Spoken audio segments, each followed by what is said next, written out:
Picture this. Chicago's O'Hare Airport, a bitter February morning, wind slicing at 20 miles per hour.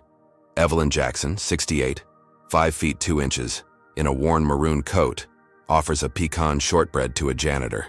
Security boss Margaret Voss storms in, snarling, soliciting, and drags her out, ignoring pleas she's awaiting her son. Evelyn shivers on the curb, but a jet lands, Jackson Enterprises, blazing on its side. This ejection will spark a firestorm, rewriting fates. What happens when the powerless prove invincible? Before we dive in, tell us where you're watching from, and if you stand for justice against prejudice, hit like and subscribe for more stories that shake the world. Evelyn Jackson sat on a cracked wooden bench just beyond the glass doors of O'Hare International Airport, her breath fogging in the 10-degree chill that bit through her faded maroon coat. The wind howled at 20 miles per hour, tugging at her wool scarf, a gift from her late husband stitched with tiny yellow daisies now fraying at the edges. In her lap rested a dented tin, once silver and proud, now scratched from the scuffle inside. Its lid popped loose to reveal a dozen pecan shortbreads she'd baked at 4 that morning, each one crisp and golden, scented with brown sugar and a whisper of vanilla. Her hands, knotted with 68 years of labor, trembled as she fished her phone from a cracked leather purse, its battery blinking at 5%. She tapped Marcus's name, her son, her rock, praying he'd pick up. The screen flickered, a weak ring buzzed, then silence swallowed it as the cold gnawed deeper into her bones. She glanced back at the terminal, its lights glowing warm and mocking through the frost-streaked glass, a world she'd been cast out of for no crime but kindness. Footsteps crunched on the salted pavement, sharp and deliberate, and Evelyn looked, up to see Margaret Voss striding toward her, flanked by 2 guards in stiff navy uniforms, their badges glinting like tiny shields. Margaret, 42, stood 5 feet 8 inches, her ash-blonde hair pulled into a bun so tight it stretched her pale skin, her lips a thin slash of coral lipstick. She wore a security supervisor's jacket, creased and starched, its epaulets puffed with authority, and her hazel eyes narrowed as they locked on Evelyn. The guards, one a burly man with a buzz cut, the other a wiry woman with a ponytail, carried walkie-talkies that crackled with static, their faces blank but their postures rigid. Margaret stopped 3 feet away, hands on hips, and tilted her head like a hawk sizing up a mouse. "Still here, huh?" she said, her voice clipped and nasal, slicing through the wind. "I told you to clear out. This isn't a soup kitchen." Evelyn clutched the tin closer, her fingers stiff from the cold, and forced a small smile, the kind she'd worn through decades of teaching rowdy kids in South Side classrooms. "I'm just waiting for my son, ma'am. He's sending someone." "I'm not hurting anybody." Margaret's lips curled into a sneer, and she stepped closer, her polished black boots gleaming against the grimy concrete. "Waiting, huh?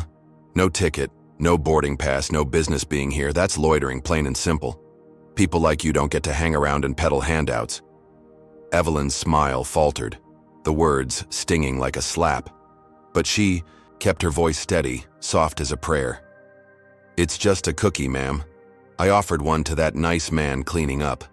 Thought it might brighten his day." Margaret's eyes flicked to the tin, then back to Evelyn, and something dark flashed across her face, a mix of disgust and triumph. She reached out, snatched the tin from Evelyn's lap with a quick jerk, and held it up like evidence in a courtroom. This is a health code violation. You don't hand out food in my airport." Before Evelyn could protest, Margaret pivoted and tossed the tin into a rusted trash bin 10 feet away, the clang echoing as it hit the metal, cookies spilling out onto coffee cups and crumpled napkins. Evelyn's chest tightened, a sharp ache blooming where pride used to sit, and she stood, her knees creaking, her scarf slipping to reveal gray curls matted by the wind. "Please, those were for my son," she said, her voice cracking like dry twigs. "I baked them myself." Margaret didn't flinch, just crossed her arms and nodded to the guards. "Get her stuff and move her along. She's done here." The burly guard grabbed Evelyn's purse, yanking it from her shoulder with a grunt, while the woman stepped forward, her hand hovering near a baton clipped to her belt. Evelyn stumbled back, her heel catching on the bench, and raised her hands, palms out. I'm going. Just let me call my boy first." Margaret laughed, a short, barking sound that cut through the air. "Call him from the street. You're a liar anyway. No one's coming for you. She turned to the guards, her tone hardening. Make sure she's off the property. I don't want her sneaking back in. A crowd had gathered near the curb, maybe 20 people, some in thick parkas, others in thin hoodies, their phones out, filming the scene like it was a street performance. A white man in a gray overcoat, his tie flapping in the wind, smirked and muttered to his wife, always stirring up trouble. A teenage girl with purple braids giggled, zooming in on Evelyn's face, her thumbs already tapping out a caption. An older Latino man in a delivery uniform paused, his eyes soft with pity, but he kept walking, head down, hands stuffed in pockets. Evelyn felt the weight of their stares, a spotlight she'd never asked for, and her throat burned as she tried to speak. I'm not bothering anyone, she said, loud enough for the crowd to hear, her voice trembling but firm. I'm just waiting, that's all. Margaret spun back, her boots squeaking on the pavement, and leaned in close, her breath sour with coffee. You're bothering me, and that's enough. This is my turf, and I say who stays, not you. The guards closed in, the burly one grabbing Evelyn's elbow with a grip like a vice, the woman snatching the phone from her hand as it slipped from her fingers. Hey, that's mine, Evelyn cried, reaching for it, but the woman stuffed it into her pocket, smirking. Evidence of trespassing, she said, her voice flat and rehearsed. Margaret waved a hand, dismissing Evelyn like a stray dog. Take her to the edge of the lot. If she's back, call the cops. I'm done playing nice. The burly guard tugged Evelyn forward, her feet dragging as she tried to keep up, her coat flapping open to reveal a thin sweater underneath, no match for the wind that whipped her face raw. The crowd parted, some filming, others sneering, a few looking away as if ashamed to witness it. A woman in a red scarf whispered to her friend, "She should have known better." And Evelyn heard it, the words sinking like stones into her gut. They reached the parking lot's edge, 100 yards from the terminal, where snow piled against a chain-link fence and exhaust fumes hung thick in the air. The guard released her with a shove, sending her stumbling into a drift that soaked her shoes, icy water seeping through to her socks. The woman tossed the phone at her feet, its screen cracked from the fall, and it buzzed once before going dark. Battery dead. "Stay out!" the burly guard growled, his breath steaming, then turned back with his partner, their boots crunching in unison. Evelyn sank to her knees, retrieving the phone with shaking hands, her scarf trailing in the slush. She looked up at the terminal, its silhouette blurred by tears she refused to let fall, and clutched the empty space where her tin had been. Margaret stood at the doors, arms crossed, her smirk visible even from this distance, a queen surveying her kingdom. Evelyn whispered to herself, "Marcus, where are you?" As the wind swallowed her words, and the crowd's phones kept rolling, capturing every second of her disgrace, Evelyn Jackson crouched in the snow at the edge of O'Hare's parking lot, her maroon coat soaked through at the hem, her wool scarf trailing in the slush like a fallen flag. The wind roared at 20 miles per hour, stinging her cheeks raw, and her cracked phone lay dead in her palm, its screen a spiderweb of fractures glinting in the dim light of a flickering street lamp. Her knees ached from the cold 68 years of wear screaming in protest, but she clutched the empty space where her pecan shortbread tin once sat, her fingers numb and trembling. The terminal loomed 100 yards away, its glass doors, a taunting glow against the gray dusk, and Margaret Voss's silhouette lingered there, a shadow of triumph watching her prey falter. Evelyn's breath hitched, a quiet sob she swallowed back, when a figure emerged from the side entrance, moving fast and low, his janitor's uniform a dull green against the snow-dusted pavement. Jamal Carter, 26, 6 feet tall with a lean frame and a fade haircut, pushed a broom ahead of him, his brown eyes darting toward Evelyn as he closed the gap. His sneakers squeaked on the ice, and a name tag pinned crookedly to his chest flashed under the sodium lights. He'd seen her earlier, taken that cookie she'd offered with a shy grin, its warmth still lingering in his memory from a break room bite 10 minutes ago. Now he glanced over his shoulder, checking for Margaret's guards, then knelt beside Evelyn, his voice a hushed rush. "Ma'am, you can't stay out here. It's too cold. I've seen him do this before. Push folks out like they're nothing. Come with me, quick." Evelyn looked up, her gray curls plastered to her forehead, and managed a faint nod, hope flickering in her chest like a match struck in a storm. "Thank you, son." she whispered, her voice hoarse but steady, and Jamal helped her to her feet, his calloused hand gentle on her elbow.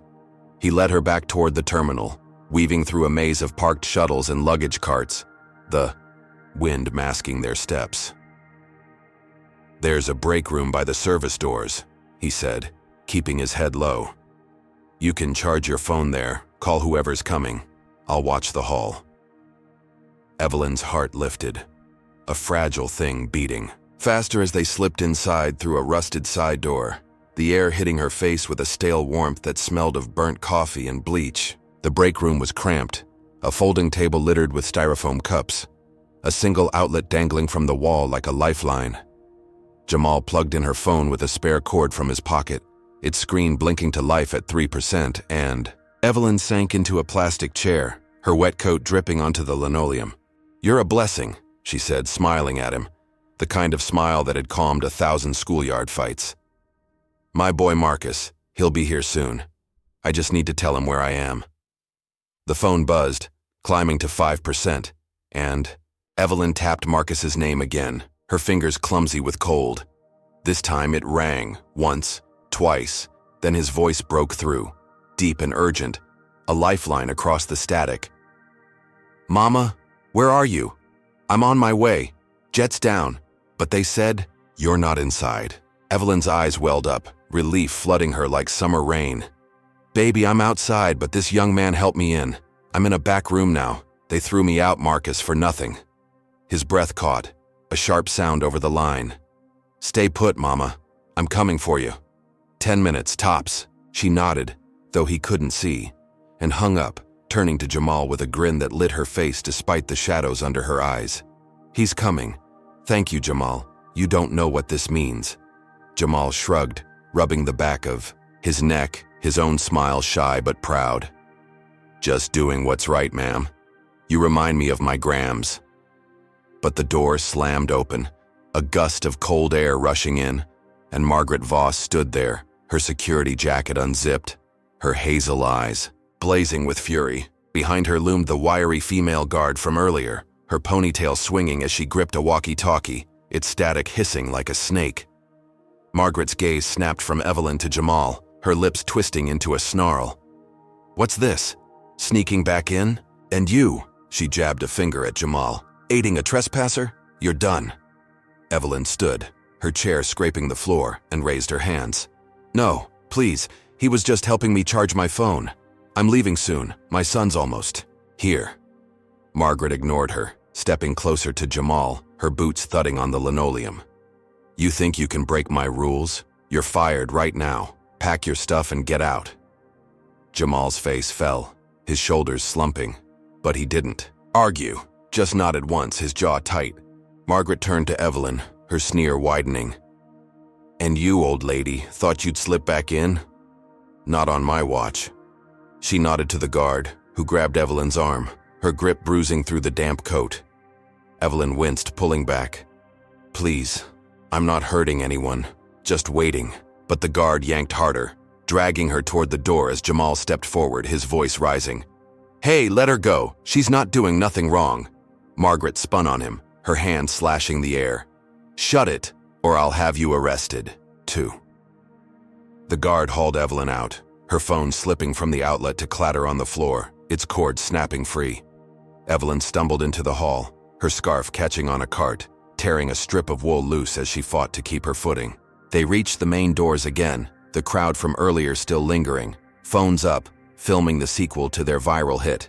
The guard shoved Evelyn outside, her feet slipping on the ice, and she fell to one knee, pain shooting through her leg, as the wind hit her full force. Margaret followed, her voice loud and mocking for the cameras. "Trespassing again? Next time it's cuffs. Stay out, or I'll make sure you regret it." The guard pulled a pair of handcuffs from her belt, dangling them in front of Evelyn's face, the metal glinting like a threat. Evelyn clutched her torn scarf, her phone lost, her hope snuffed out as fast as it had flared, and looked up at Margaret, her eyes burning with a quiet fire.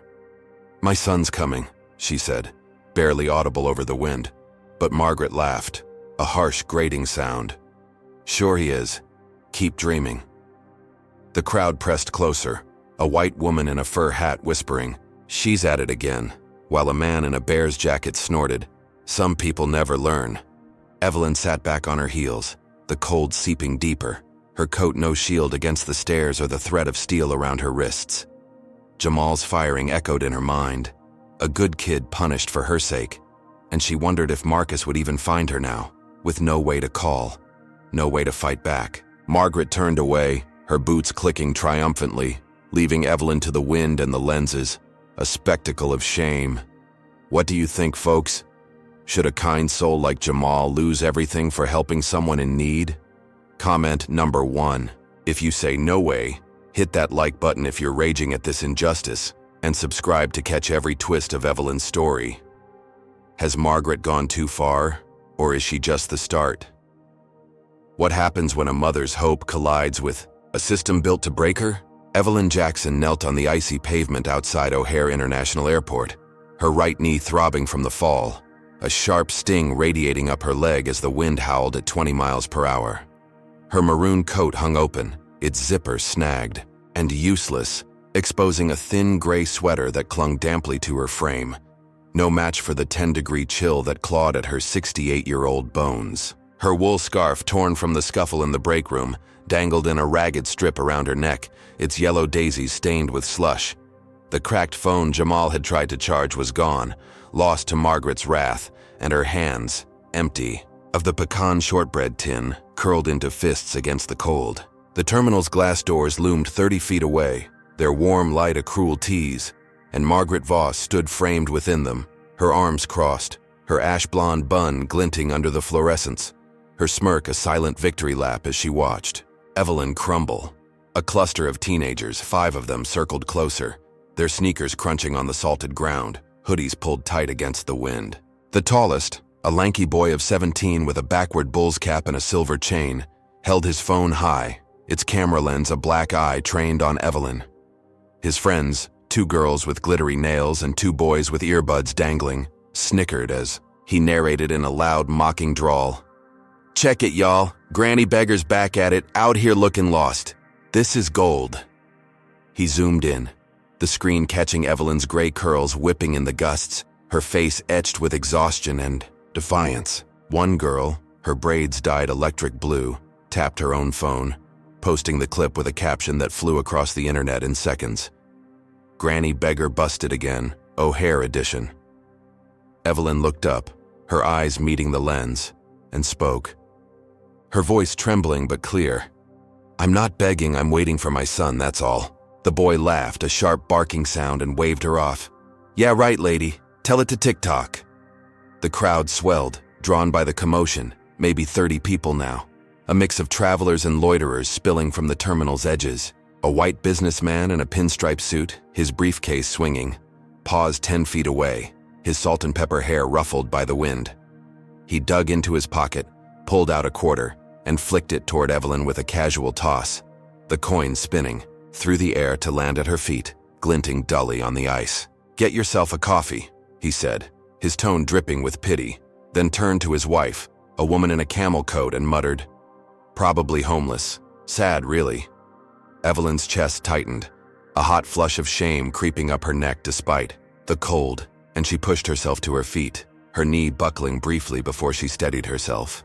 "I don't need your money," she said, loud enough for him to hear, but he was already walking away, his wife's heels clicking in sync. More phones emerged, a forest of screens capturing every angle, every flinch. A woman in a puffy green jacket, her blonde hair tucked under a beanie, leaned into her friend, whispering, "She's got no coat on, right, just that sweater. What's she even doing out here?" Her friend, a man with a goatee and a vape pen, shrugged and filmed, his thumb hovering over the share button.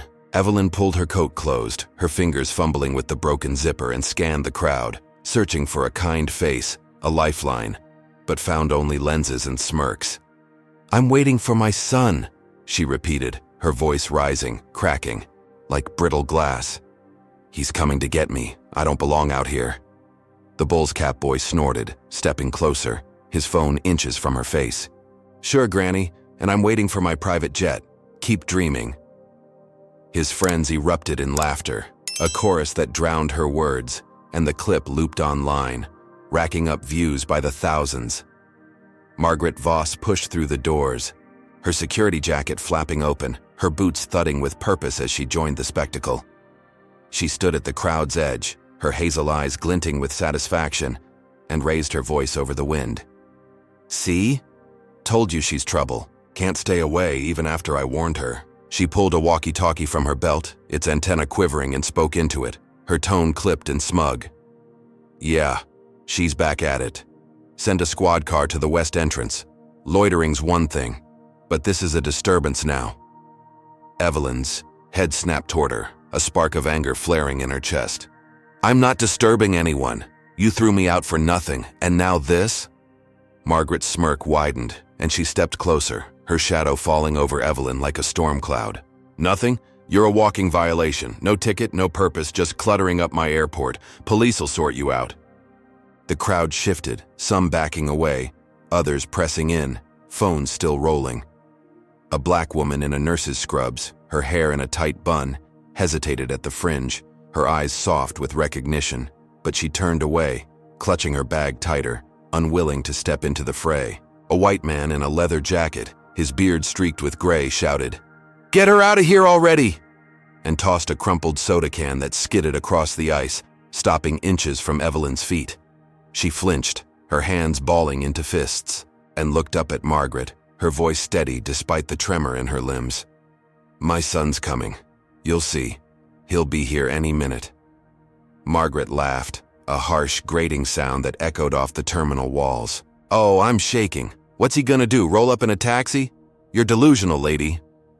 Footsteps pounded behind Margaret, and the wiry female guard from the break room appeared, her ponytail swinging, her hand on her baton. She scanned the crowd, then locked eyes with Evelyn, her lips curling into a sneer. "Still causing a scene? Should have stayed gone." Evelyn straightened, her scarf slipping to her shoulder, and faced her, the wind whipping her words away. "I'm not the one causing anything. You are." The guard stepped forward, her baton tapping her thigh, but Margaret waved her back, her gaze flicking to the growing crowd. "Let the cops handle it. She's their problem now." Sirens wailed in the distance, faint but growing louder, a promise of steel and shame creeping closer through the Chicago dusk. Evelyn sank back to the pavement, her knees screaming, her coat no shield against the cold or the stairs. The bull's cap boy zoomed in again, his voice a taunt. "Yo, she's done for. Cops coming, Granny's toast." The clip hit the internet, morphing with each share. Granny beggar busted became crazy old lady fights security, then thief caught red-handed. Lies piling on lies as views climbed into the tens of thousands. Evelyn hugged her, arms to her chest, her breath shallow, her eyes fixed on the horizon where Marcus had to be, had to come. The businessman's quarter glinted at her feet, a mocking token, and the soda can rolled in the wind, a hollow clatter against the ice. Margaret turned back to the terminal, her boots squeaking triumphantly, leaving Evelyn to the mob and the cameras, a viral wound bleeding across the world. The sirens grew louder, a heartbeat of dread, and Evelyn whispered to herself, "Hold on, baby, hold on," as the crowd's laughter swallowed her hope. The sky above O'Hare International Airport split open with a roar, twin jet engines thundering over the Chicago dusk as a Gulfstream G700 sliced through the gray clouds, its sleek fuselage gleaming like polished obsidian against the fading light. The wind, still raging at 20 miles per hour, whipped snow flurries across the private runway, a quarter mile from where Evelyn Jackson sat shivering on the icy pavement, her maroon coat sodden, her torn scarf fluttering like a wounded bird. The jet's landing gear kissed the tarmac with a screech, its tires smoking briefly before settling, and along its side, in bold gold lettering 3 feet high, the words Jackson Enterprises blazed, a declaration that turned heads across the airfield. Inside the terminal, travelers pressed against windows, their breath fogging the glass, while ground crew in orange vests scrambled to secure the plane, their shouts lost in the engine's dying growl. This wasn't some delayed commuter flight. This was power descending, raw and undeniable. The cabin door hissed open, a smooth mechanical sigh, and Marcus Jackson stepped out, 39 years old, 6 feet tall, his frame broad and solid beneath. A charcoal suit tailored to perfection, its fabric catching the runway lights in subtle glints. His skin, a deep brown, glowed under the cold fluorescence, and his eyes, sharp as a hawk's, scanned the horizon with a storm brewing behind them. No tie adorned his crisp white shirt, just an open collar framing a presence that needed no embellishment. And in his hands, he gripped a slim phone in his left, a tablet in his right. Tools of a billionaire tech mogul who'd built an empire from code and steel. His shoes, polished leather, hit the tarmac with a thud, and his team followed. A wiry assistant named Lena, 28, her black hair in a sleek ponytail clutching a laptop. 2 security guards, ex-Marines in black coats, their earpieces, buzzing. And a drone operator, a lanky man with a buzz cut, already unpacking gear from a steel case. Marcus's voice cut through the wind, low and urgent. "She's not answering. Where's my mother?" Lena stumbled forward, her boots slipping on the ice, her eyes wide with panic as she tapped her laptop screen. "She's not in the terminal, sir. I called security. They said she was removed an hour ago. They think she left, but her phone's off." Marcus stopped, his head tilting slowly, his jaw tightening as he turned to face her fully. "Left? Gloria Jackson doesn't just leave. She's not a shadow you lose in a crowd."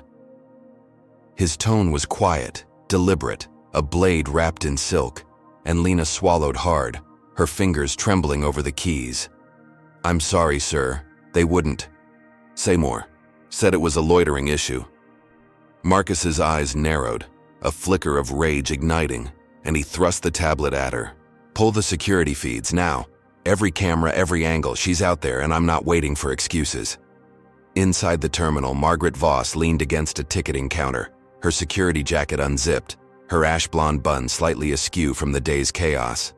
She sipped a lukewarm coffee from a paper cup, its rim stained with coral lipstick, and chatted with a junior guard, a pimply kid named Tim, barely 20, his uniform hanging loose on his skinny frame. The crowd outside still buzzed, their phones, trained on Evelyn, but Margaret's focus was inward, her smirk lingering as she recounted her triumph. "Told you, Tim, you let one slip through, they all think they can stay. Had to toss her out twice. Old lady's stubborn, but I run this show." Tim nodded, his eyes flicking nervously to the window where the jet's lights pulsed. Boss, that plane out there, it's got some big name on it. Jackson something. You think it's related?" Margaret snorted, setting her cup down with a thud. "Related? Please. Probably some rich guy late for a meeting. Doesn't mean squat. To me, she's gone, and that's that." Marcus strode toward the private terminal entrance, a glass-walled annex 50 yards from the main building, his team fanning out behind him. Lena's laptop pinged, pulling grainy footage from a perimeter camera, and Marcus stopped dead, his breath catching as the screen lit up his face. "There," he said, pointing at a time-stamped frame, his voice a growl. "That's her." The image showed Evelyn, hunched on the pavement, her coat flapping, surrounded by a jeering crowd, their phones a constellation of tiny lights. The wind tugged at her scarf, her gray curls wild, and Marcus's fist clenched, crumpling the edge of his phone case. "She's still out there, alone, in this cold." He turned to the drone operator, his words sharp as a whip. "Get it up. Find her exact spot. I want eyes on her in 2 minutes." The operator nodded, his fingers flying. Over controls, and a sleek quadcopter lifted off, its blade slicing the air with a high-pitched whine. It climbed 30 feet, then 50, its camera swiveling as it banked toward the west entrance, a black speck against the snowy sky. Marcus paced, his shoes scuffing the tarmac, his mind racing back to Evelyn's call, her voice faint and desperate through the static. 10 minutes tops, he'd promised, but the clock on his tablet read 58 minutes since landing, each second a weight on his chest. Lena's voice broke his focus, timid but urgent. "Sir, the feeds show security dragging her out. Twice. Second time they threatened cuffs. She's got no phone now, it's off the grid." Marcus's head snapped up, his eyes locking on hers. "Threatened cuffs? For what?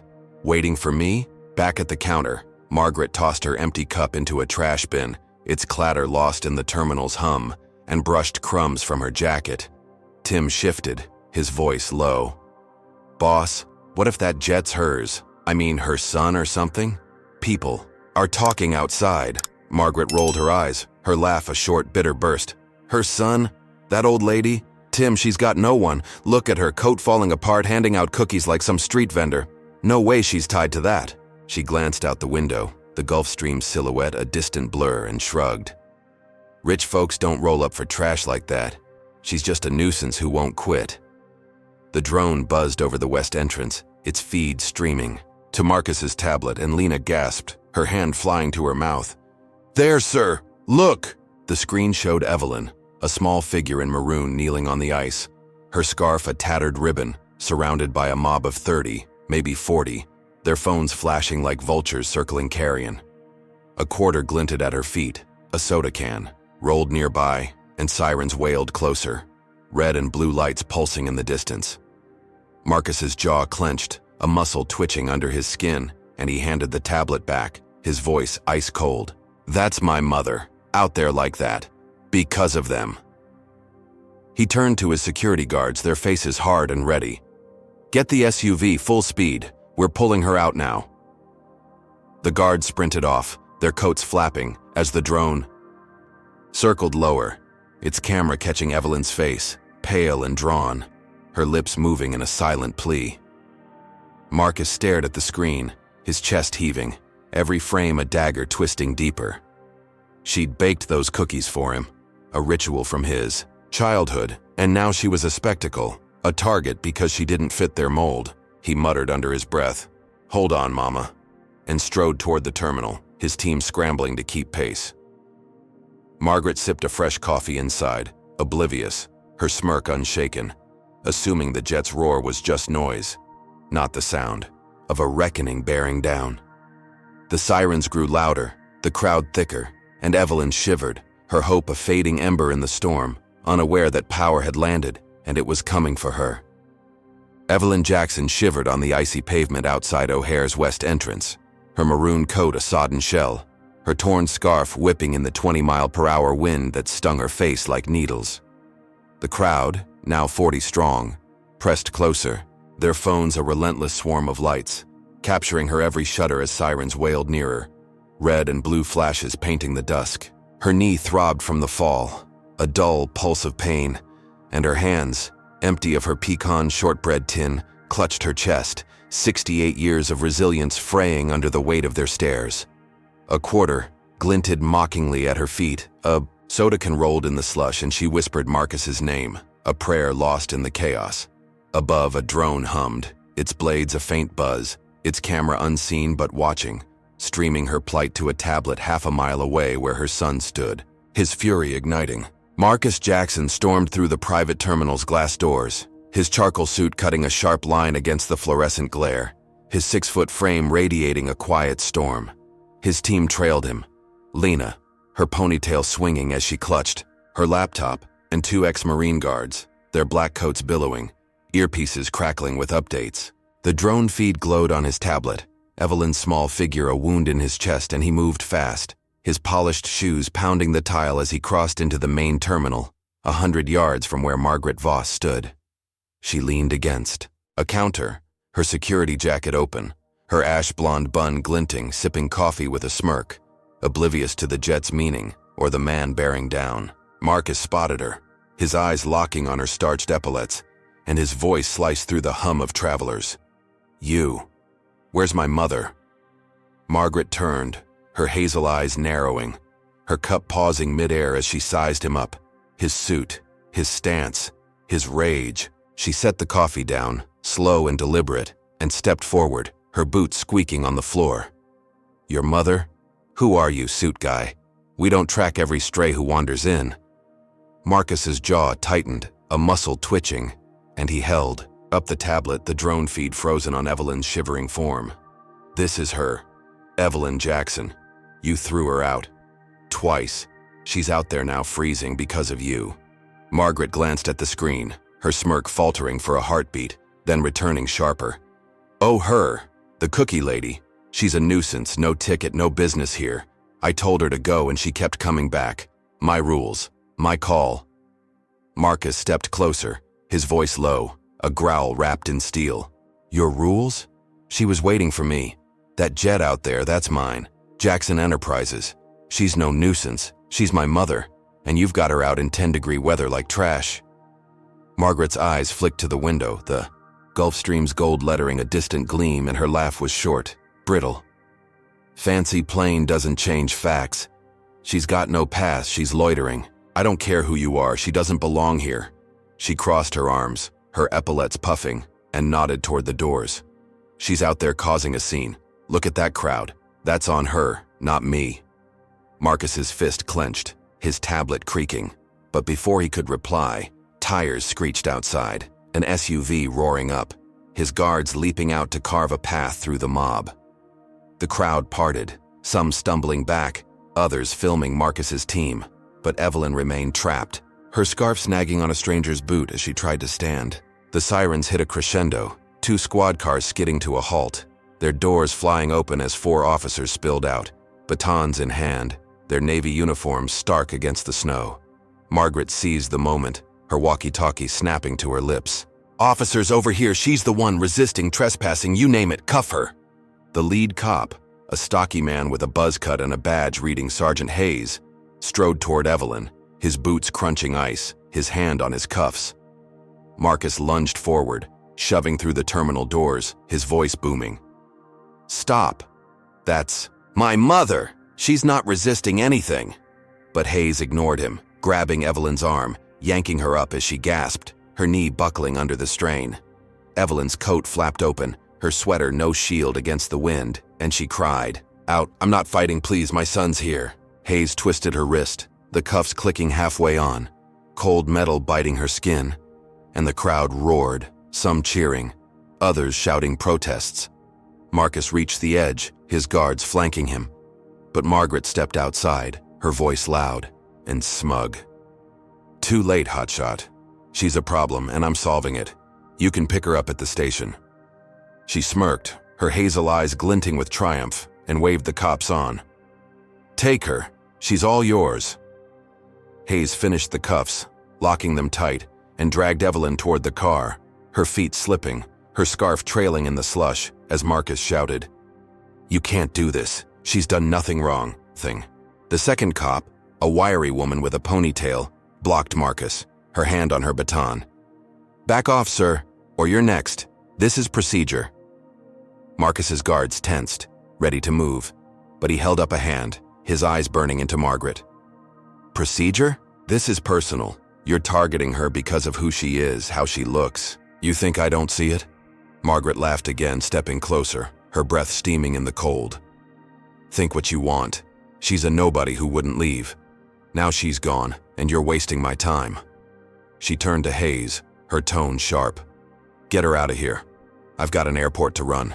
Evelyn stumbled into the squad car, her head ducking as the door slammed, her gray curls pressed against the window, her eyes meeting Marcus's in a fleeting, desperate glance. Marcus's tablet slipped to the ground, its screen cracking on. The ice, and he stood frozen. The drone circling uselessly above, its feed now showing Evelyn cuffed, a prisoner in her son's shadow. The crowd filmed on, phones catching Marcus's rage, Margaret's glee, and Evelyn's defeat. The clip exploding online. "Billionaire's mom arrested, airport chaos." Margaret strutted back inside, her boots clicking, her smirk unshaken, thinking she'd won, that cuffs were the end game.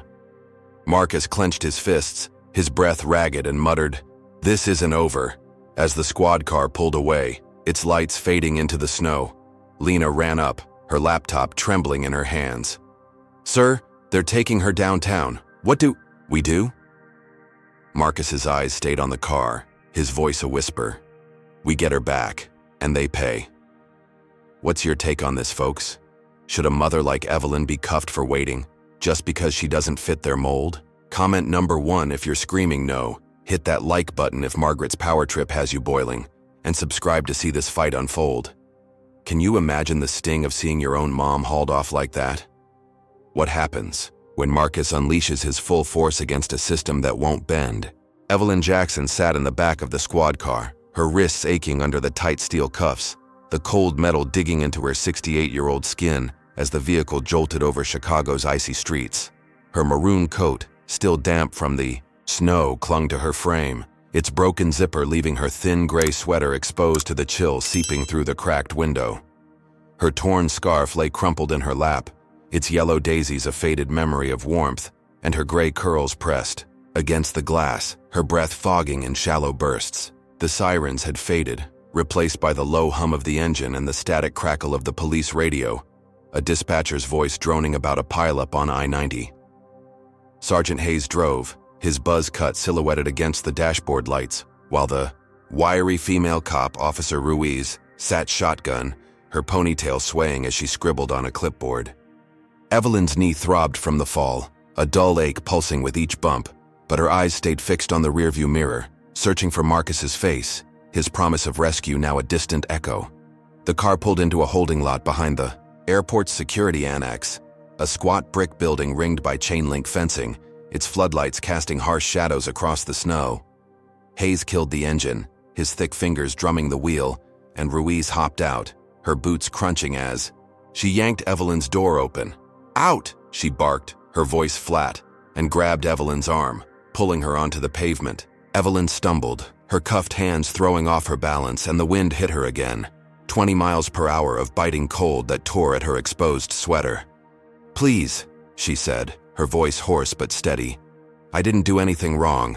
My son's coming for me." Hayes climbed out, his baton tapping his thigh, and snorted. "Yeah, we heard. Rich boy with a jet. Doesn't change the rules, lady." He nodded to Ruiz, who shoved Evelyn toward the building, her grip bruising through the damp fabric.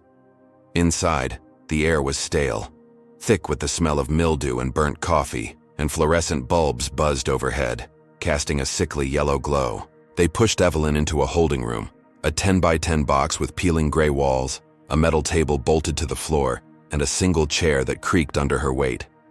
Her cuffs stayed on, chaining her to a ring on the table, and Ruiz dropped the clipboard with a thud, its pages listing trespassing and resisting in blocky print. Evelyn sat straight, her scarf slipping to the floor, and looked up at Hayes, her eyes burning with quiet fire. "I didn't resist. I told you. I was waiting for my son. That's all." Hayes leaned against the wall, his arms crossed, and smirked. "Tell it to the judge. You're here now and we've got evidence." The door swung open, and Margaret Voss strode in, her security jacket unzipped, her ash blonde bun glinting under the lights, a black leather wallet dangling from her hand. She stopped 3 feet from Evelyn, her hazel eyes glinting with malice, and tossed the wallet onto the table, its contents spilling out. A driver's license, a credit card, a crumpled $20 bill. "Found this in her bag," Margaret said, her voice smooth and sharp, a rehearsed lie sliding off her tongue. "Reported stolen from a passenger an hour ago. Guess who's got sticky fingers?" Evelyn's breath caught, her chest tightening as she stared at the wallet. Its worn edges unfamiliar, its presence a dagger aimed at her heart. "That's not mine," she said, her voice rising, cracking like dry wood. "You know it's not. I never took anything." Margaret smirked, stepping closer, her boots squeaking on the linoleum. "Oh, I know what I saw. You were rummaging around out there playing the victim. This seals it." She turned to Hayes, her tone clipped. "She's a thief, Sarge. Caught her red-handed. Add it to the charges." Hayes nodded, pulling a notepad from his pocket, and jotted something down, his pen scratching loud in the silence. Ruiz picked up the wallet, flipping through it with a sneer. "ID says it's a Mrs. Linda Carter's. White lady, 52, lost it near the ticketing line. Matches the report." Evelyn shook her head, her cuffs rattling against the table. "I didn't touch anyone's bag. You dragged me out. I had nothing but my phone and my tin." Margaret laughed, a short, bitter sound. "Tin's gone, phone's gone, and now this. Funny how it all adds up." Hayes stepped forward, uncuffing one of Evelyn's hands, and shoved a fingerprint kit onto the table, its ink pad smudged and sticky. "Let's make it official," he said, grabbing her wrist, pressing her fingers into the ink, then onto a card, the black smudges stark against the white. Evelyn pulled back, her hand trembling, but he held firm, his grip iron. "Stop it," she snapped, her voice breaking. "This is wrong, and you know it." Hayes ignored her, sliding the card into an evidence bag, and Ruiz smirked, leaning against the door. Keep talking, lady. Makes it easier to write up uncooperative. Margaret watched, her arms crossed, her smirk widening as Evelyn's name hardened into a criminal's on paper, a lie cemented with ink and steel. Outside, Marcus Jackson paced the terminal's west entrance, his charcoal suit rumpled, his tablet shattered on the ice where he'd dropped it. His SUV idled nearby, its engine growling, and his guards flanked him, their earpieces buzzing with static. Lena ran up, her laptop glowing, her voice breathless. "Sir, they've got her in holding. Downtown's too far. This is airport securities. Turf." Marcus spun, his eyes blazing. "Holding? For what? She was waiting for me." The drone circled overhead, its feed dark now, and he grabbed his phone, dialing a lawyer, his voice a growl. "Get me someone at the precinct now. They've got my mother." But the line clicked, a busy signal cutting through, and he slammed the phone into his pocket, his breath steaming in the cold. Back in the room, Margaret leaned over the table, her face inches from Evelyn's, her breath sour with coffee. "You thought your big-shot son would save you? He's too late. You're a thief now, and that's what they'll see." Duttes met her gaze, her eyes steady despite the tears brimming. "He'll come, and you'll answer for this." Margaret straightened, her laugh echoing off the walls. "Sure, sweetheart. Keep dreaming."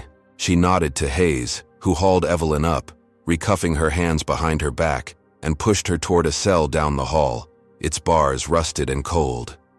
Ruiz followed, her clipboard tucked under her arm, and the door clanged shut, locking Evelyn in with a thud that shook her bones.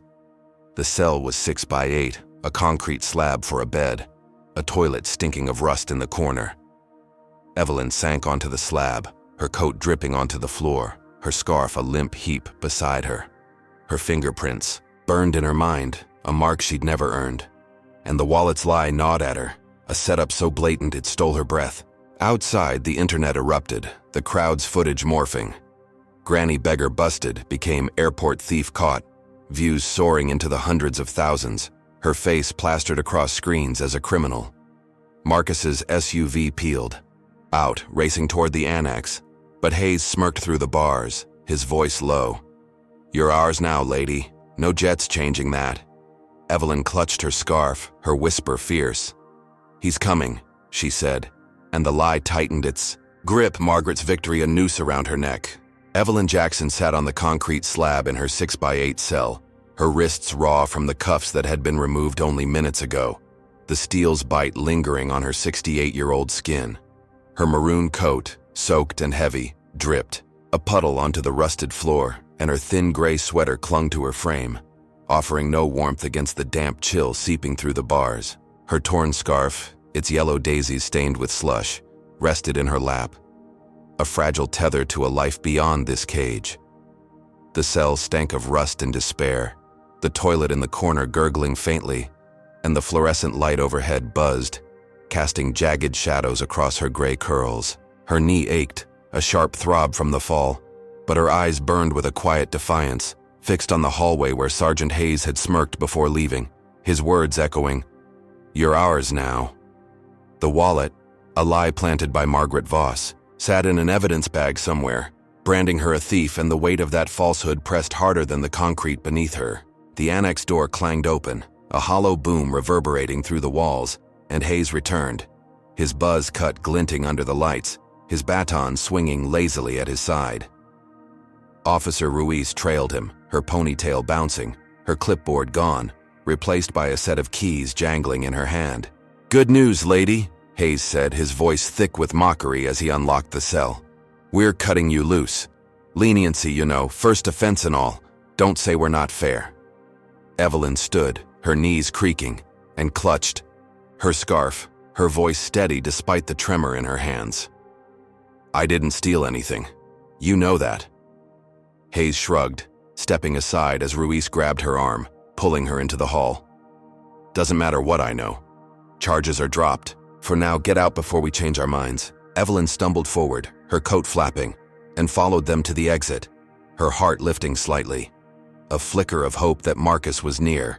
The door swung wide, and the wind hit her like a fist, 20 miles per hour of icy fury tearing at her sweater, the 10-degree night a slap after the cell's stale air. She stepped onto the annex lot, a barren stretch of cracked asphalt ringed by snowdrifts, and froze.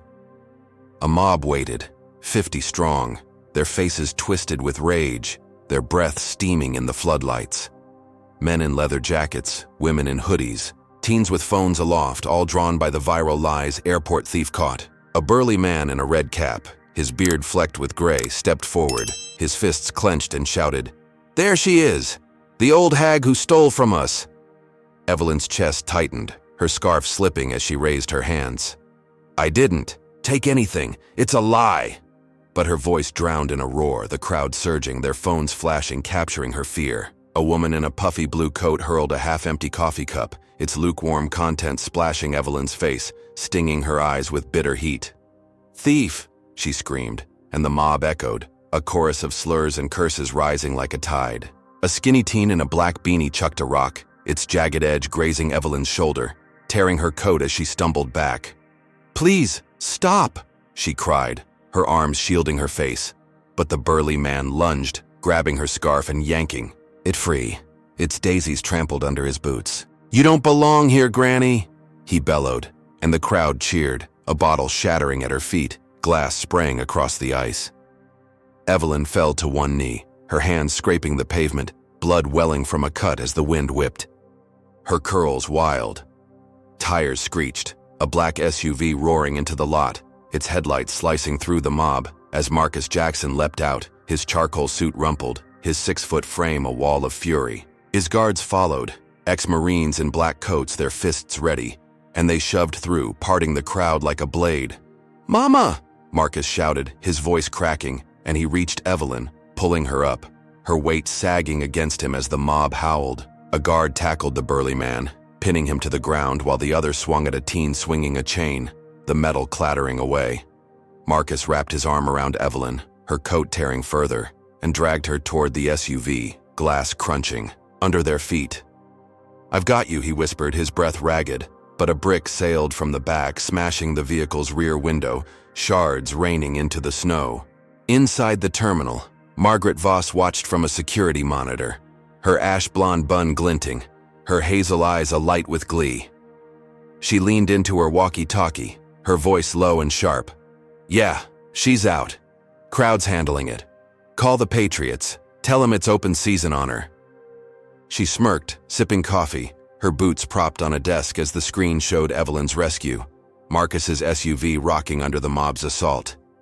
The Patriots, a local hate group, had been her ace, tipped off an hour ago with a burner phone, their rage now her weapon. "She thinks she's safe," Margaret muttered, her laugh a quiet hiss. "But I'm not done."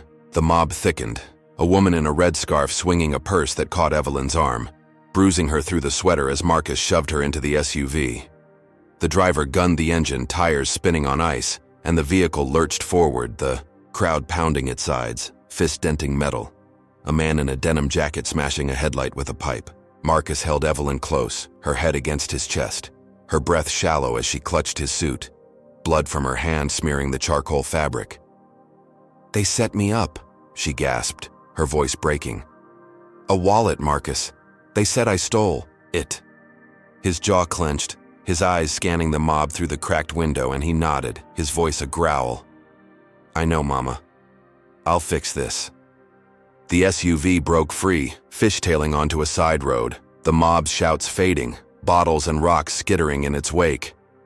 Evelyn sank into the seat, her coat a ruin, her sweater torn at the shoulder, her scarf gone to the wind. The cut on her hand throbbed, a thin trickle staining her sleeve, and her knee pulsed, a reminder of every fall. Marcus pulled a blanket from the back, wrapping it around her, its wool soft against her skin, and pressed a water bottle into her hands, its cap cracking as he twisted it open. "You're safe now," he said, but his eyes stayed hard, fixed, on the road ahead, the annex shrinking in the rear view. Evelyn sipped, the water cold against her lips, and whispered, "They won't stop, will they?" Marcus didn't answer, his silence a vow, his mind already racing to the next move as the mob dispersed, their phones uploading chaos, the internet screaming, "Thief escapes, mob justice denied." Margaret turned from the monitor, her smirk unshaken, and dialed a number, her voice a purr. "She's out, but she's marked. Keep the pressure on." The line clicked, a gravelly voice agreeing, and she leaned back, her boots thudding to the floor, her coffee cup empty, but her victory full. Evelyn's rescue was a blip, a fleeting win, and Margaret's hate group allies were just warming up, their next strike already brewing in the shadows. The SUV sped toward a hotel, Marcus's grip tight on his phone, Evelyn's blood a stain he'd never unsee. And the night closed in, a storm far from over. Evelyn Jackson slumped in the back of the SUV, her 68-year-old frame swallowed by a thick wool blanket Marcus had draped over her, its fibers soft but heavy against her bruised skin. Her maroon coat, torn at the shoulder and soaked through, lay crumpled beside her, and her thin gray sweater hung loose, stained with blood from the cut on her hand, a jagged line still weeping red. The scarf was gone, lost to the mob's fury, and her gray curls fell limp across her forehead, damp, with sweat and melted snow. The vehicle hummed through Chicago's streets, its cracked windows letting in whispers of the 10-degree night, the wind's 20-mile-per-hour howl muted by distance from O'Hare. Marcus sat beside her, his charcoal suit rumpled, his 6-foot frame tense, his hand gripping hers as the cut's blood smeared his cuff. The driver, a burly guard named Tate, kept his eyes on the road, navigating toward a discreet hotel 10 miles away, its neon sign a faint glow on the horizon. Evelyn sipped from the water bottle Marcus had given her, its plastic crinkling in, her shaky grip, and her voice rasped, barely above a whisper. "They set me up, Marcus. That wallet, it wasn't mine. They wanted me gone." He nodded, his jaw tight, his eyes fixed on the passing streetlights, their yellow flicker reflecting in his pupils. "I know, Mama. Margaret's behind it and she's not stopping. But you're safe now. We're getting you cleaned up, rested." The SUV pulled into the hotel lot, a modest 3-story building with peeling paint and a flickering vacancy sign, chosen for its low profile. Tate parked near a side entrance, and Marcus helped Evelyn out, her knee buckling as she leaned on him, her breath fogging in the cold.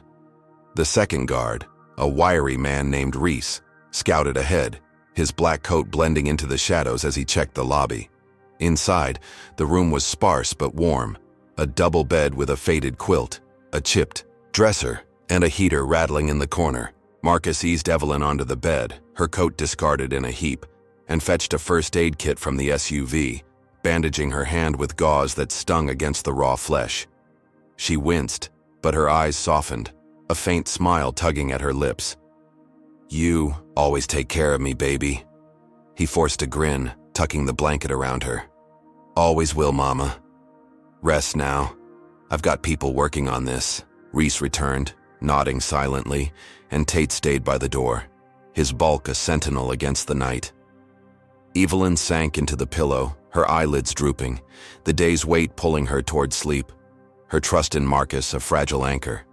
But the quiet shattered with a crash, the door splintering inward as 4 thugs burst in, their faces masked in black balaclavas, their boots thudding on the carpet. The first, a stocky man with a crowbar, swung at Tate, cracking his skull with a sickening thud, blood spraying as he crumpled. The second, lean and quick, tackled Reese, a knife flashing as it sank into his shoulder, a grunt escaping as he hit the floor. Marcus leapt up, his chair toppling, and grabbed a lamp from the dresser, its cord snapping free as he smashed it into the stocky man's face, glass exploding in a shower of sparks. Evelyn screamed, rolling off the bed, her bandaged hand clutching the quilt as she crawled toward the corner, her knee screaming in protest. The third thug, a giant with a shaved head, kicked the dresser over, its drawers spilling, and lunged for her, his gloved hand snagging her sweater. "Where's your rich boy now, huh?" the giant growled, yanking Evelyn up, her feet dangling as she clawed at his arm, her nails drawing blood through the fabric.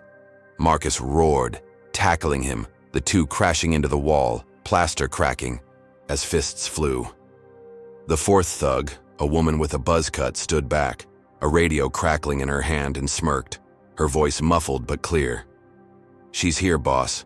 Room's trashed." Evelyn's eyes widened, her breath hitching as she spotted a familiar figure in the doorway. Lena, Marcus's assistant, her sleek ponytail glinting, her laptop gone, a wad of cash peeking from her pocket. "Lena?" Evelyn gasped, her voice breaking, and the woman's lips curled, a cold, triumphant sneer. "Sorry, Mrs. J. Money talks louder than loyalty." Marcus froze, his fist mid-swing, and the giant shoved him off, his boot slamming into Marcus's ribs, a crack echoing as he doubled over. "You?" Marcus wheezed, his eyes blazing at Lena, betrayal cutting deeper than the blow. She shrugged, stepping over Tate's limp form, her heels clicking. "Margaret pays better. Told me to keep tabs, leak your spot, these guys, her cleanup crew." The buzz-cut woman laughed, her radio spitting static, and Margaret's voice crackled through, sharp and gleeful. "She's not untouchable, Marcus. Told you I'd win." Evelyn struggled in the giant's grip, her bandaged hand slipping free, and grabbed a broken lampshard from the floor, slashing at his leg, blood spurting as he howled, dropping her to the carpet. Marcus staggered up, his ribs aching, and charged Lena, slamming her into the wall, her cash scattering like confetti. The stocky man swung the crowbar again, clipping Marcus's shoulder, pain exploding as he stumbled. But he caught the thug's arm, twisting it until the weapon clattered free. Evelyn crawled to the corner, her breath ragged, the shard trembling in her hand as the lean thug advanced, his knife dripping Reese's blood. "Stay back!" she shouted, slashing the air, her voice a raw, desperate thing. The giant recovered, limping toward her, and Marcus roared, tackling him again, the two rolling across the floor, fists and boots a blur. Lena slipped free, darting out, her heels fading down the hall as the buzz-cut woman barked into the radio. "She's fighting!" "Boss, we've got this." The room was carnage, blood pooling under Tate, Reese groaning faintly, the dresser splintered, the quilt shredded. Evelyn pressed against the wall, her sweater torn wider, her hand bleeding through the gauze, the shard her only shield. Marcus pinned the giant, his knee on the man's throat, and glared at the lean thug, his voice a snarl. "Drop it or he's done." The thug hesitated, the knife wavering, and the buzz-cut woman bolted, her radio falling silent as she fled. The giant wheezed, his mask slipping to reveal a scarred face, and Marcus tightened his grip, his ribs screaming, his betrayal a fire in his gut. Evelyn's eyes met his, wide with shock, and she whispered, "She sold us out." Her voice a thread, the trust she'd clung to shattered like the room around her. What do you say, folks? Can you believe Lena flipped on Evelyn and Marcus for a stack of cash? Comment number 1 if you're stunned a trusted ally could stab them in the back. Hit that like button if Margaret's dirty tricks have you fuming, and subscribe to see this betrayal's fallout. Should Marcus have seen it coming, or was Lena's mask too perfect? What happens when the walls close in tighter, and the law itself turns against them? Evelyn Jackson huddled in the corner of the trashed hotel room, her 68-year-old frame trembling beneath the shredded wool blanket, its edges frayed from the thug's boots. Her maroon coat lay in a blood-streaked heap, her thin gray sweater torn wider at the shoulder, exposing skin bruised purple from the giant's grip. The cut on her hand throbbed, the gauze soaked red, and the broken lamp shard she'd used as a weapon rested in her lap, its jagged edge glinting in the flickering light of a cracked bulb. Her gray curls hung limp, matted with sweat, and her knee pulsed with pain, a relentless ache from every fall. Marcus knelt beside her, his charcoal suit ripped at the shoulder, his ribs aching from the giant's kick, blood from his own knuckles mingling with hers on the carpet. Tate lay still near the door, his skull a mess of crimson, while Reese groaned faintly, his shoulder oozing where the knife had struck. The room was a war zone, dresser splintered, quilt in tatters, and Lena's betrayal hung heavy, her cash-strewn exit a fresh wound. Marcus stood, his 6-foot frame swaying, and pulled his phone from his pocket, its screen cracked but glowing as he dialed, his voice a rasp. "Get me a medic now, and a new team. We're hit." The line buzzed, a voice promising help, and he turned to Evelyn, his eyes soft but fierce. "Mama, we're moving you. This isn't safe." She nodded, clutching the shard tighter, her whisper raw. "She sold us out, Marcus. Margaret's got eyes everywhere." He helped her up, her weight leaning hard on him, and kicked the giant's limp form aside. his mask torn to reveal a scarred, unconscious face. Reese stirred, clutching his shoulder, and muttered, "Go, boss. I'll hold till they get here." Marcus nodded, guiding Evelyn toward the door, glass crunching under their feet as sirens wailed in the distance, a faint promise of aid. The FAR SUV waited outside, its dented frame a survivor of the mob, and Marcus eased Evelyn into the back, her blanket trailing as he slammed the door. The driver, a new guard named Vance, gunned the engine, peeling out of the lot as the hotel's neon sign flickered behind them. Evelyn sank into the seat, her breath shallow, and stared at her bandaged hand, the blood a dark bloom through the white. "They won't stop," she said, her voice breaking, and Marcus gripped her shoulder, his suit sleeve torn, his tone iron. "They won't win. I've got lawyers, Mama. We'll fight this." The vehicle sped toward a downtown safe house, a high-rise owned by Jackson Enterprises, its steel facade a fortress against the night. But the fight shifted, a new blow landing with a text that lit Marcus's phone. Restraining order filed, M. Voss versus E. Jackson. Defamation suit versus M. Jackson. He stared, his jaw clenching, and opened an email from his legal team. Its words a gut punch. Margaret had struck again, claiming Evelyn threatened her life during the airport chaos and suing Marcus for a tweet he'd posted an hour ago. "O'Hare security targets my mother. Racism in action." The suits were filed at lightning speed, stamped by a Judge Harold Kemp, a gray-haired relic with a reputation for favoring old college pals, and a warrant was out for Evelyn's arrest, citing public disturbance from the mob scene. Marcus slammed his fist into the seat, the leather creaking, and muttered, "She's playing dirty. Kemp's her guy from Northwestern, class of '89. The SUV pulled into the safe house garage, its tires squealing on concrete, and Marcus carried Evelyn inside, her legs too weak to climb the stairs. The penthouse was stark, all glass and steel, a panoramic view of Chicago's skyline glowing through floor-to-ceiling windows. He set her on a leather couch, its cushions swallowing her small frame, and fetched a fresh blanket, its cashmere a stark contrast to the hotel's ruin.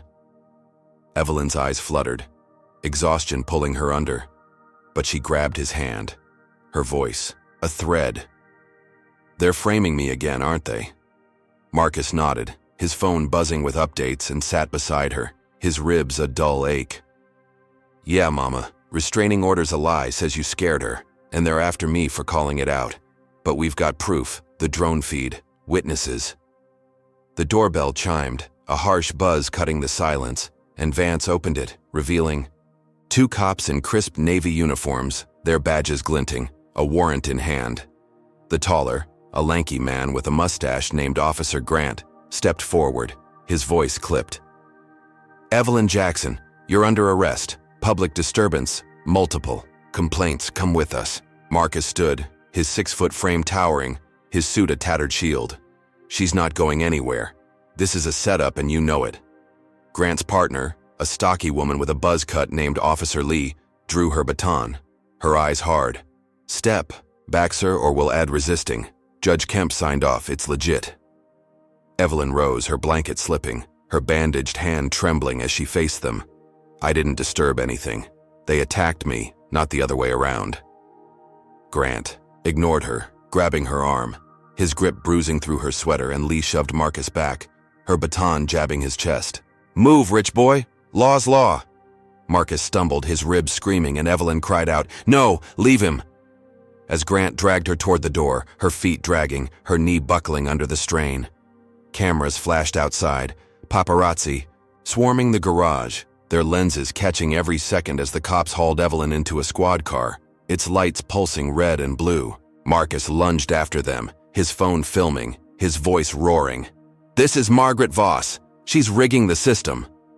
But the car door slammed, Evelyn's face pressed to the window, her gray curls a halo of defeat as it sped off, leaving him in the dust. The safe house felt hollow, Vance kicking a chair in frustration, its legs splintering, and Marcus sank to the floor, his cracked phone buzzing with news alerts. Billionaire's mom arrested again. Mob chaos sparks warrant. The restraining order hit the wires. Margaret's affidavit a masterstroke of lies. She lunged at me, screamed threats. I feared for my life. The defamation suit followed, demanding $10 million, claiming Marcus's tweet ruined her career. Judge Kemp's signature loomed large, a college buddy's favor, and the warrant painted Evelyn as a menace, twisting the mob's attack into her fault. Marcus clutched the cashmere blanket, its scent still holding Evelyn's warmth, and dialed, his lawyer again, his voice a growl. "Get me everything on Kemp. He's dirty, and she's pulling strings." Evelyn sat in the squad car, her hands uncuffed but her spirit bound, the city blurring past as Grant drove, Lee smirking in the front. "You're a real troublemaker," Lee said, her buzz cut glinting under the dome light. "Judge says you're a flight risk even with that jet." Evelyn stared out, her bandaged hand in her lap, her whisper fierce. "My son'll fight this. You're wrong, all of you." The car pulled into a precinct lot, its brick walls a new cage, and they dragged her out, cameras flashing again. The internet screaming, thief turned fugitive, arrested at son's hideout.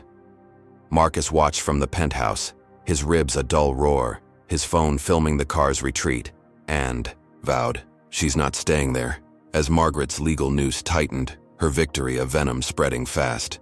Evelyn Jackson sat in a precinct cell, her 68-year-old body slumped on a metal bench, the cold steel seeping through her torn gray sweater, its shoulder ripped wide from the giant's grip in the hotel ambush. Her maroon coat was gone, left in the trashed room, and her bandaged hand rested in her lap, the gauze dark with dried blood, a throbbing reminder of the lamp shard she'd wielded. Her gray curls hung limp, framing a face etched with exhaustion, and her knee ached, relentless pulse from days of falls and fights. The cell was 8 by 10, its walls scratched with graffiti, the air thick with disinfectant and despair, and a barred window let in the 10-degree night. The wind's 20-mile-per-hour howl, a distant roar. Officer Grant had tossed her in, with a grunt, locking the door, and Officer Lee's smirk lingered in her mind, their words branding her a fugitive. But Evelyn's eyes burned, a quiet fire stoked by Marcus's promise, her whisper fierce against the silence. "He's coming. Baby, I know it." Marcus Jackson stood in the penthouse safehouse, his 6-foot frame rigid against the floor-to-ceiling windows, Chicago's skyline a glittering taunt beyond the glass. His charcoal suit hung in tatters, his ribs a dull ache from the thug's kick, and his cracked phone glowed in his hand, its screen a lifeline to his team. Vance, the new guard, paced behind him, his boots scuffing the hardwood, his burly frame tense after the precinct raid. The cashmere blanket Evelyn had clung to lay crumpled on the couch, it sent a ghost of her presence, and Marcus's voice was a growl as he spoke into his phone. "Hack the feeds now. Every camera O'Hare's got. I want Margaret's dirt. Live before they bury her." On the line, his tech chief, a wiry genius named Dax, typed furiously, his voice crackling. "On it, boss. Give me 10 minutes. I'll have it streaming." The precinct hummed with routine, cops shuffling papers, radios spitting static, but Evelyn felt the weight of Margaret's lies pressing harder, the restraining order, the defamation suit, the warrant, all twisting her into a monster she wasn't. Footsteps echoed, and Grant returned, his mustache twitching as he leaned against the bars. "Your son's making noise out there," he said, his tone mocking. "Thinks he can buy you out." "Good. Luck with that." Evelyn straightened, her bandaged hand curling into a fist. "He doesn't need to buy anything. Truth'll do it." Grant snorted, turning away, his baton tapping his thigh, leaving her to the cell's chill and the wind's mournful cry. Marcus's phone pinged, Dax's voice bursting through. "Got it, sir. Full feeds. Time-stamped. Unedited." Her planting. The wallet, the slurs, the cuffs, all of it. Marcus's lips curled, a rare, grim smile, and he tapped the screen, uploading the footage to every platform Jackson Enterprises controlled. YouTube, Twitter, Instagram, a flood of raw truth hitting the internet like a tidal wave. The clips rolled, Margaret tossing the wallet into Evelyn's bag, her voice sneering sticky fingers, her laugh as Hayes cuffed Evelyn, her glee as the mob swarmed. Captions blazed. "O'Hare security frames innocent woman. See the proof." Within minutes, views soared into the millions, hashtags erupting. "Justice for Evelyn." "Yes, Margaret Voss lies." Marcus stood taller, his ribs forgotten, and muttered, "Let's see her squirm now." The terminal buzzed with panic, travelers crowding screens as the footage looped, gasps and murmurs rippling through. Margaret Voss sat in her office, her ash-blonde bun glinting under a desk lamp, her hazel eyes wide as her phone exploded with alerts. She slammed her coffee cup down, its contents sloshing, and grabbed her walkie-talkie, her voice a hiss. "Shut it down! Kill the feeds! Call it! Do something!" But her junior guard, Tim, burst in, his pimply face pale, his uniform askew. "Boss, it's everywhere! People are outside, yelling your name!" Margaret stood, her boots thudding, and stormed to the window, her smirk gone. A crowd swelled at the west entrance, 100-strong signs waving, "Fire Voss! Justice now!" Their chants shook the glass, a roar drowning her control. Marcus watched the chaos unfold on his phone, the mob flipping from Evelyn's tormentors to Margaret's judges, a poetic twist he hadn't planned. He dialed Dax again, his voice sharp. "Get me into the precinct, I'm pulling her out." But the line crackled, a new alert flashing. "Security breach, O'Hare locked down." Margaret's voice broke through a live feed, her face pale but defiant as she barricaded her office, her desk shoved against the door. "This is a setup.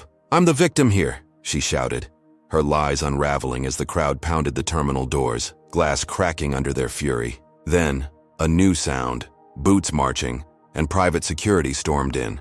A dozen men in tactical gear, their vests marked elite protection, hired by Margaret's last-ditch call, their rifles glinting as they pushed the crowd back.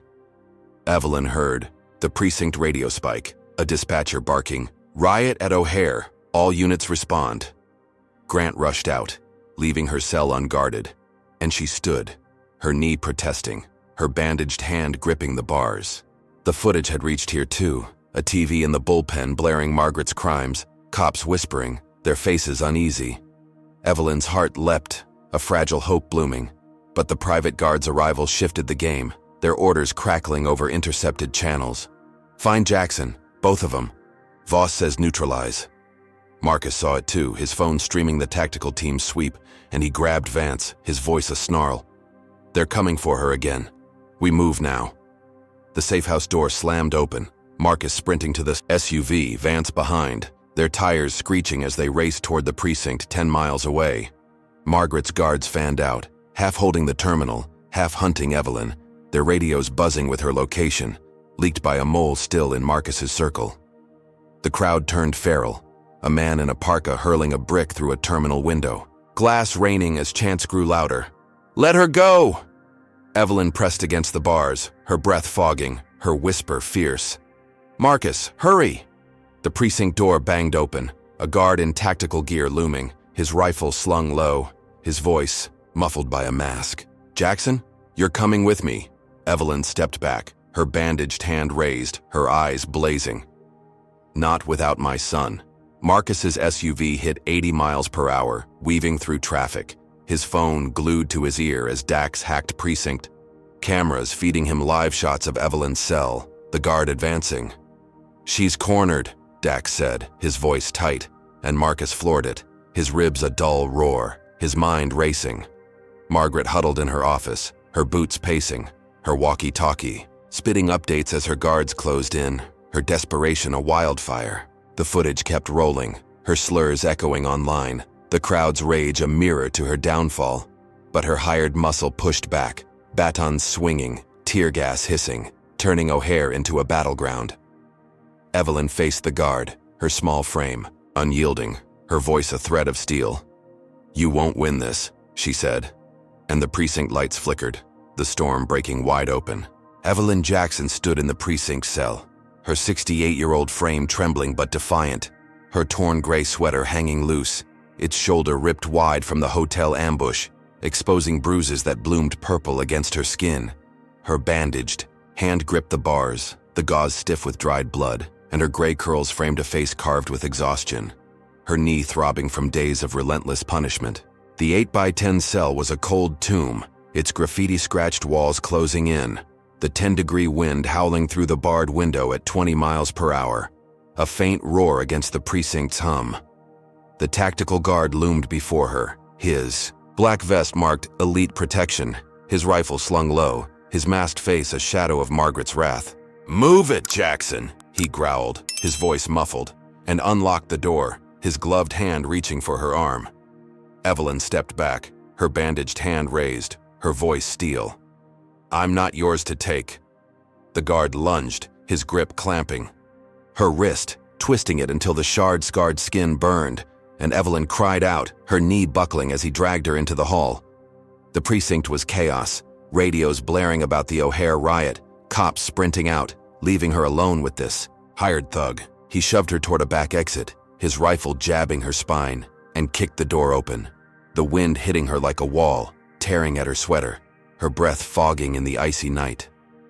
A black van idled in the lot, its side unmarked, its rear, doors swinging wide as two more guards emerged, their balaclavas tight, their boots crunching snow. One, a wiry woman with a buzz cut, held a phone streaming live, its lens trained on Evelyn, while the other, a stocky man with a scar peeking from his mask, zip-tied her wrists, the plastic biting deeper than the cuffs ever had. "Smile, lady," the woman sneered, her voice sharp. "Margaret's fans want to see this." Marcus Jackson's SUV tore through Chicago's streets, its dented frame rattling at 90 miles per hour, headlights slicing the dark as Vance gripped the wheel, his burly hands white-knuckled. Marcus sat shotgun, his 6-foot frame hunched over his cracked phone, Dax's voice crackling through. "They've got her, boss. Precinct feed shows a guard pulling her out back, van waiting. It's Margaret's crew." Marcus's ribs screamed, a dull roar from the hotel fight, his charcoal suit a shredded relic, but his eyes blazed, his voice a snarl. "Track it, get the drones up, call the ex-Marines, we're ending this." Dax typed furiously, his reply swift. "Drones live, tailing the van. Headed west, Old Warehouse District. I've got 5 guys en route, armed." The van jolted. Over potholes, Evelyn bouncing in the back, her zip-tied hands numb, her sweater no shield against the cold seeping through the metal floor. The buzz-cut woman knelt beside her, phone streaming, her smirk visible through the mask's slit. "Say hi to your son, Granny. He's got to surrender Jackson Enterprises or you're done." Evelyn's eyes narrowed, her voice rasping. "He'll never give in. You're wasting your time." The woman laughed, tapping the screen, and Margaret's voice crackled through, live for thousands watching online. "Marcus, you seeing this? Your mama's mine. Hand over your company, or she's history." The stocky man tied a gag around Evelyn's mouth, its fabric sour with sweat, muffling her protests as the giant from the hotel, his leg bandaged, drove, his scarred face grim. Marcus watched the stream on his phone, his fist slamming the dashboard, cracking the plastic as Evelyn's gagged face filled the screen, her gray curls wild, her eyes fierce despite the terror. "Warehouse District," he muttered, and Vance swerved, tires screeching as they closed the gap, 8 miles out. Above, 2 drones buzzed, their cameras feeding Dax, who relayed coordinates. "They're at an old steel plant, abandoned, 3 miles west. Team's 2 minutes behind you." Marcus grabbed a pistol from the glove box, its weight cold in his hand, and checked the clip, his ribs a distant ache. "She's not dying for this," he said, his voice a vow, and Vance floored, it the SUV hitting 100, a black streak against the night. The van screeched into the warehouse lot, a sprawling ruin of rusted beams and shattered windows, its roof sagging under decades of neglect. The giant hauled Evelyn out, her feet dragging, her zip ties cutting as he shoved her inside, the air thick with dust and oil. The buzz-cut woman set up the phone on a tripod, its stream unbroken, while the stocky man zip-tied Evelyn to a chair, its metal frame icy against her back. Margaret's voice echoed again, a tinny taunt. "Time's ticking, Marcus. Sign it. Over or she bleeds." The giant pulled a gun, its barrel glinting, and pressed it to Evelyn's temple, her gag muffling a gasp as she twisted, her bandaged hand clawing at the ties. The woman laughed, zooming in. "Look at her squirm, your move, rich boy." Headlights pierced the dark, Marcus's SUV crashing through the warehouse gate, its bumper crumpling as Vance braked hard, dust billowing. Marcus leapt out, pistol raised, his ex-Marine team piling from a second vehicle, 5 men in tactical gear, rifles cocked, spreading out like wolves. "Drop it!" Marcus roared, his voice bouncing off the walls, and the giant spun, firing a shot that grazed Evelyn's arm. Blood seeping through her sweater as she cried out, the gag swallowing the sound. Marcus charged, bullets pinging off steel as his team returned fire, the stocky man dropping with a grunt, a round in his chest. The buzz-cut woman ducked, grabbing the phone, but Vance tackled her, smashing the device, the stream cutting too, black, thousands gasping online. The giant fired again, the bullet ricocheting, and Marcus dove, tackling him, the gun skidding across the floor as they rolled, fists slamming into flesh. Evelyn rocked the chair, her zip ties snapping one wrist, free, and grabbed a rusted pipe from the ground, swinging it at the giant's knee, a crack echoing as he howled, collapsing. Marcus pinned him, his pistol to the man's skull, his breath ragged. "Where's Margaret?" The giant spat, his mask torn, his voice a wheeze. "She's watching, coward."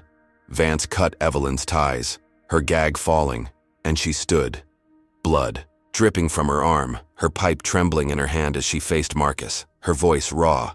"She said I'd never belong." Margaret's voice crackled from a radio on the buzz-cut woman, forgotten in the chaos.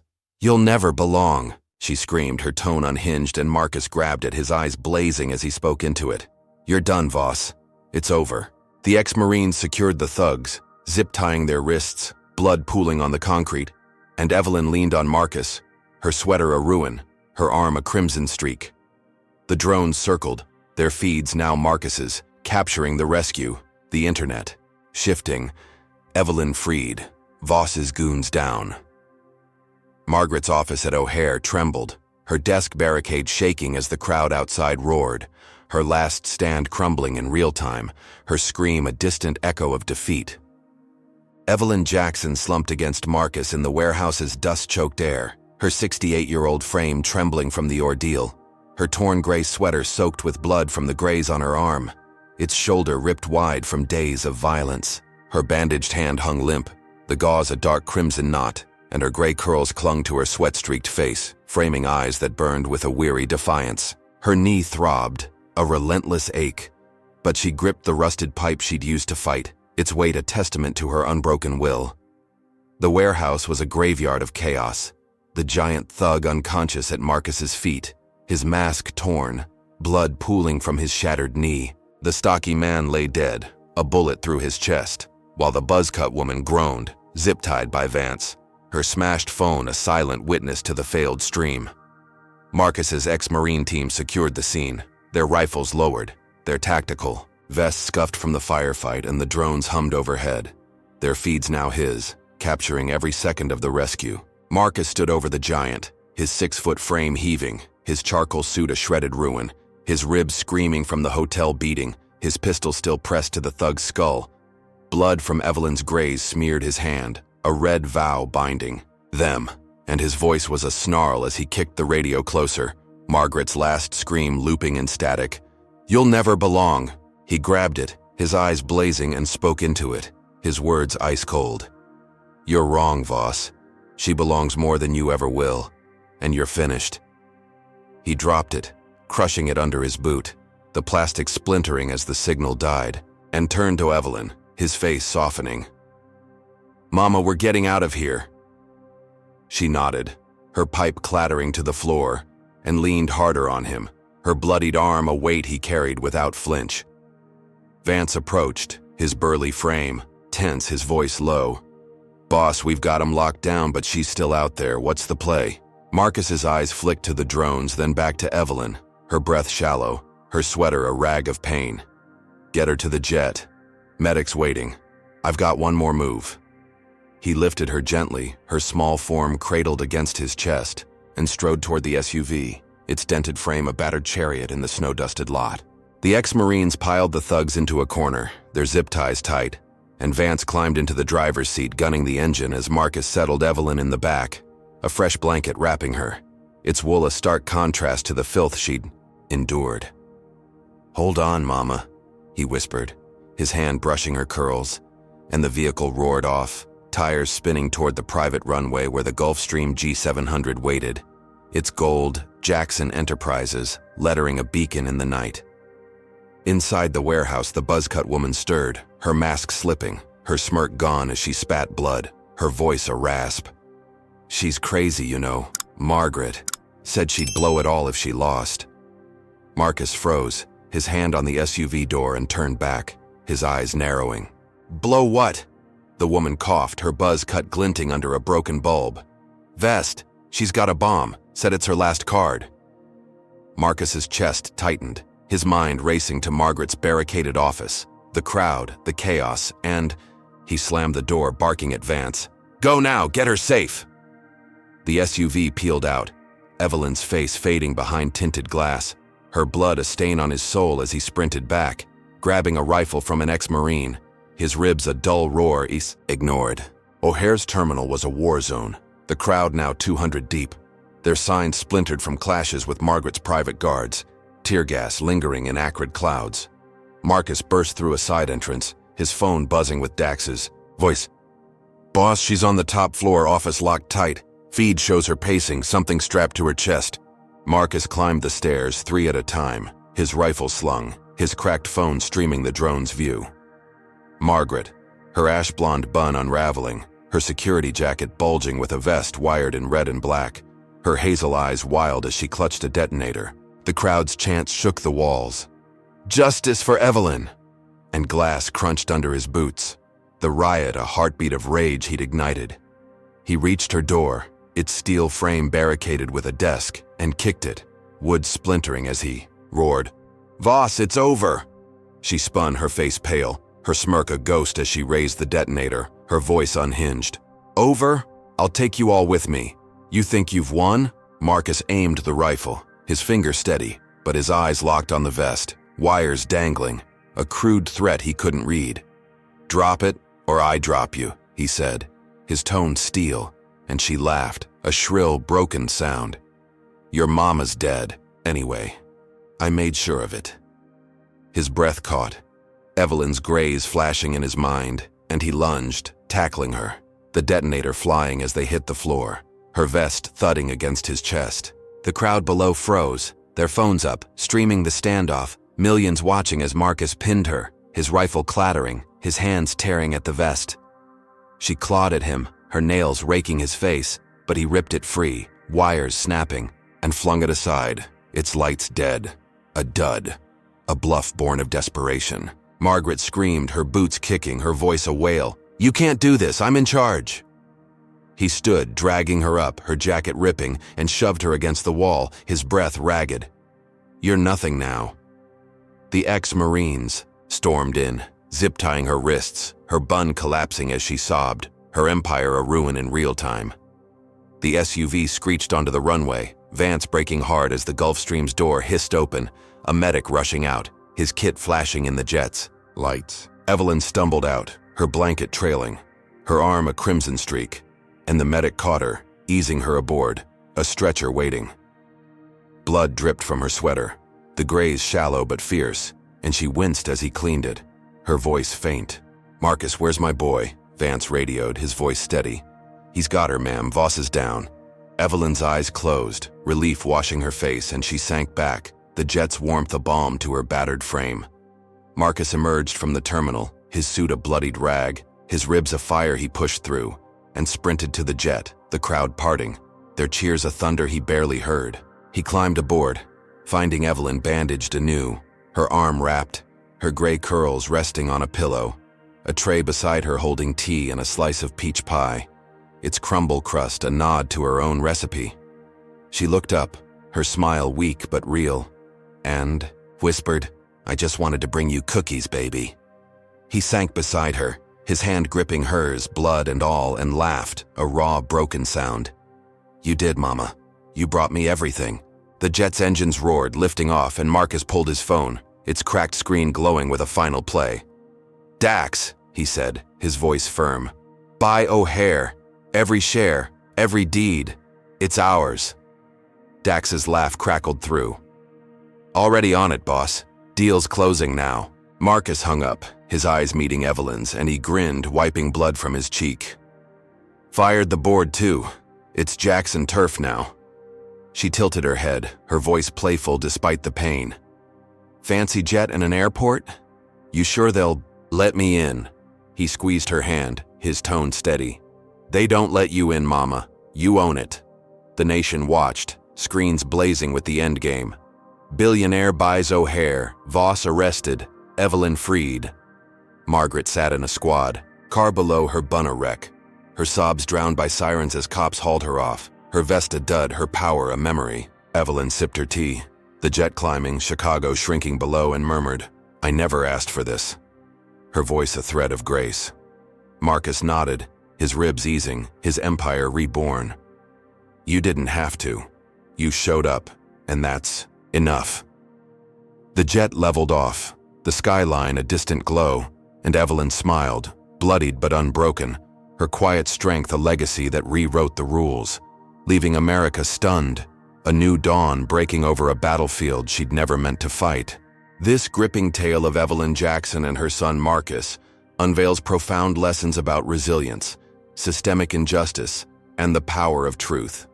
First, Evelyn's unwavering strength teaches us that dignity can endure even the harshest storms. Facing relentless racial profiling, public humiliation, and physical violence, she never broke, proving that inner fortitude can outshine external oppression.